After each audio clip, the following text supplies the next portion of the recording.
suis Anna Malagrida, je suis donc photographe et vidéaste.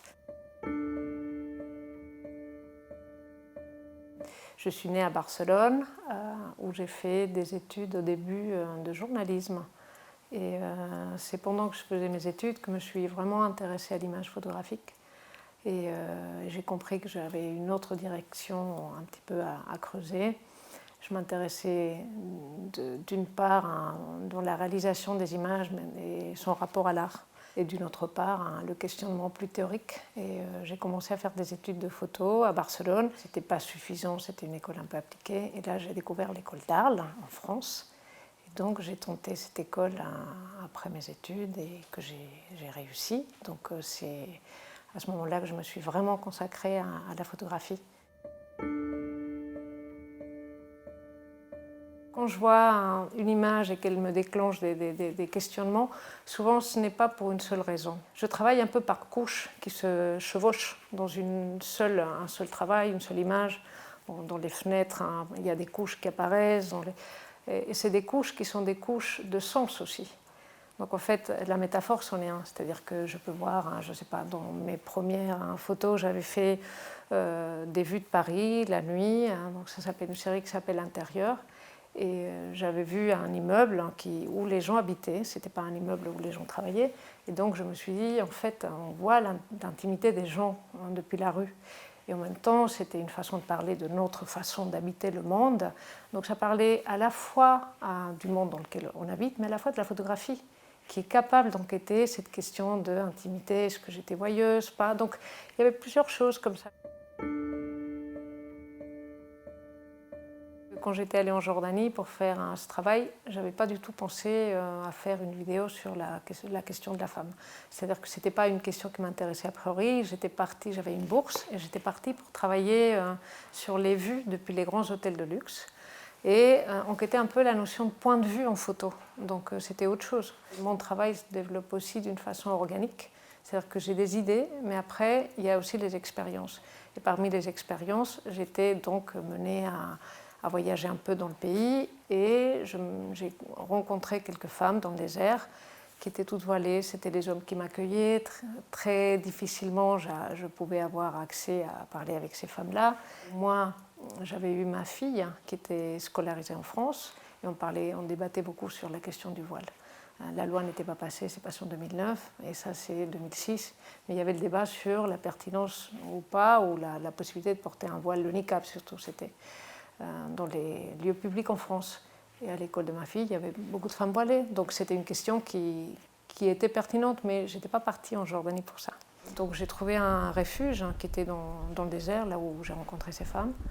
Et donc il y avait une petite fenêtre, et c'est là où j'ai mis comme un rideau, mais c'était un rideau qui fait voile. Et je me suis dit, je vais voir ce qui se passe avec le vent. Et il y avait un courant d'air, et j'ai laissé tourner la caméra. Et ce voile, c'est devenu la danse d'une femme, mais c'était aussi, quand ils sont tortillés, ça devient une prison. Et au fond, c'est aussi un objectif, c'est un appareil photographique, ça pourrait être un obturateur. Donc il y avait beaucoup de questions qui apparaissaient, et quand j'ai fait cette vidéo, ça m'a permis effectivement, par la vidéo, poser beaucoup de questions qui étaient celles de qu'est-ce que c'est qu'une image. Quand le voile couvre la fenêtre, on voit. Et c'est par le voile qu'on voit la réalité, donc il y a des questions très philosophiques. Et en même temps, il y a une question qui est celle de la femme et du port du voile, qui l'enferme dans cette fenêtre, mais en même temps, elle lui permet aussi de voir. Enfin, il y avait toute cette complexité d'exister avec ou sans, et que ça devenait à la fois aussi une danse, c'est-à-dire quelque chose de beau. C'est vrai que c'est un objet récurrent dans beaucoup de mes pièces.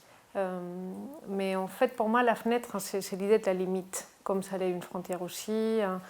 Et c'est dans ce sens où, pour moi, elle est un peu métaphorique, c'est-à-dire qu'elle sépare deux espaces, donc il peut être l'intime et le public, mais pas que, en fait. Ces deux espaces, par exemple, si vous me posez la question par rapport au laveur de carreaux, là, ça pose la question de l'espace de la galerie depuis laquelle cette vidéo est filmée et de l'espace public où il y a le laveur de carreaux, qui en l'occurrence est celui qui fabrique l'image. Le laveur de carreaux, c'est un Malien qui est homme de ménage, qui est l'homme de ménage de la galerie, Erix, avec laquelle je travaille, et c'est là où j'ai filmé. Et moi, je me situe dedans pour filmer, mais lui, il est dehors. Je lui demande de bien savonner, puis c'est un geste très pictural, et je lui explique, vous allez devenir un peintre un peu pour un jour, je lui explique un peu comment ça fonctionne. Il était très content, donc il s'est vraiment appliqué. En même temps, moi, je suis dans la galerie, et puis j'ai le pouvoir quelque part. Et lui, il fait le geste. Donc ça pose une question très politique aussi. J'ai un travail, par exemple, que j'avais fait en Espagne, au Club Med, qui était à la frontière entre l'Espagne et la France. Et j'ai photographié les fenêtres de ce ancien Club Med qui a été détruit. Il était voué à la destruction et il a été démoli peu de temps après que je fasse ces photos. Et là, il y avait toutes les traces des passants qui avaient laissé avec la poussière, qui avaient écrit des choses. Puis là, à nouveau, ça devenait donc une fenêtre qui porte un peu une histoire et son passé.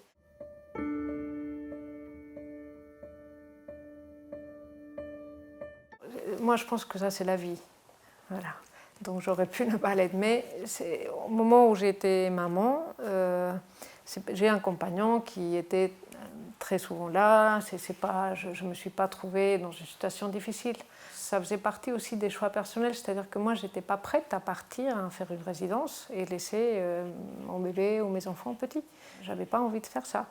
Et du coup, je voyais que dans l'autre sens, ça posait moins de problèmes. Un choix dans qu'est-ce qui est plus important, si notre travail ou le fait d'être maman. C'est-à-dire les artistes et d'autres, pas seulement les artistes, mais souvent on est voué à voyager pour des expositions ou à faire des résidences en tant que... et partir 2-3 mois quelque part parce qu'on est invité ou on a ces possibilités-là, ou faire des voyages pour faire des images. Et tout ça, ça demande du temps et une séparation. Donc quand les enfants sont petits, est-ce qu'on a envie de faire ça ? Même si dans le contexte, parfois on pourrait même le faire. Moi, je n'ai pas de famille ici, mais peut-être mon compagnon aurait pu s'en occuper. La question ne s'est même pas posée, je ne l'ai pas posée parce que je ne voulais pas faire ce choix de partir lorsqu'ils étaient petits, travailler ailleurs. Et le travail en Jordanie, là mon fils était assez petit, il avait 2 mois, j'étais partie pendant 20 jours et ça avait été très long. Et j'avais photographié des refuges, je m'étais posé beaucoup la question de la femme, le refuge, tout ça, parce que je sentais que c'était très long. C'était ce choix, donc le fait de devoir faire ce choix qui était difficile en fait, qui me posait problème. Je me demandais pourquoi on doit faire ce choix et pourquoi on a plus de mal, les femmes, à faire ce choix que les hommes. Je ne sais pas si c'est culturel ou si c'est vraiment lié à notre nature.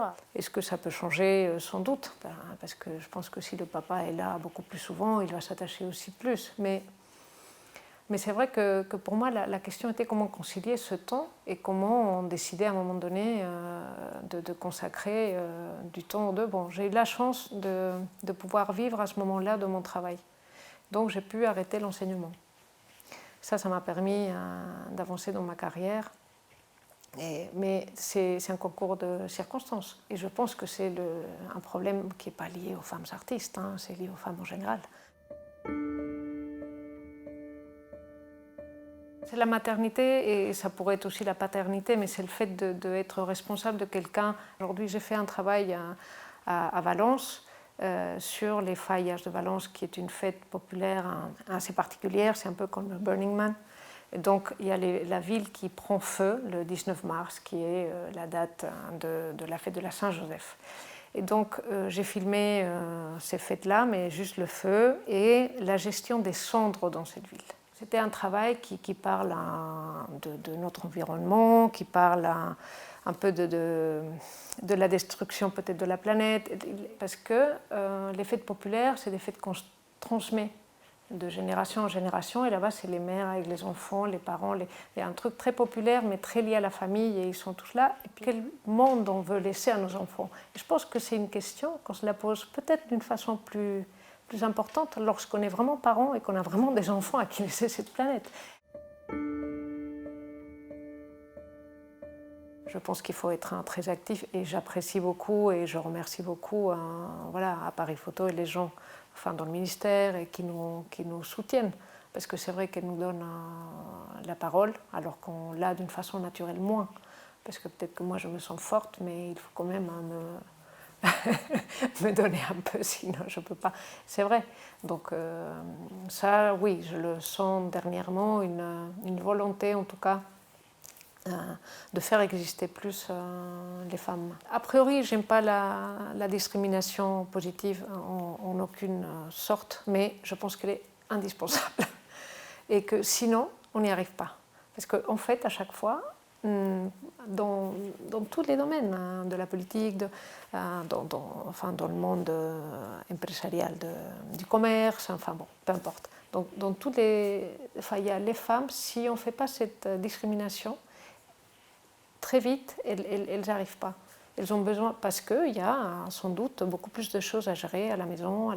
S'il n'y a pas cette discrimination, c'est difficile. Mais j'aime pas l'idée de parce qu'on est une femme, on a plus ou parce qu'on est une minorité, ou parce que j'aime bien l'idée parce que c'est intéressant, ou parce que vous êtes fort en ça. Non, mais malheureusement, il faut un peu d'aide.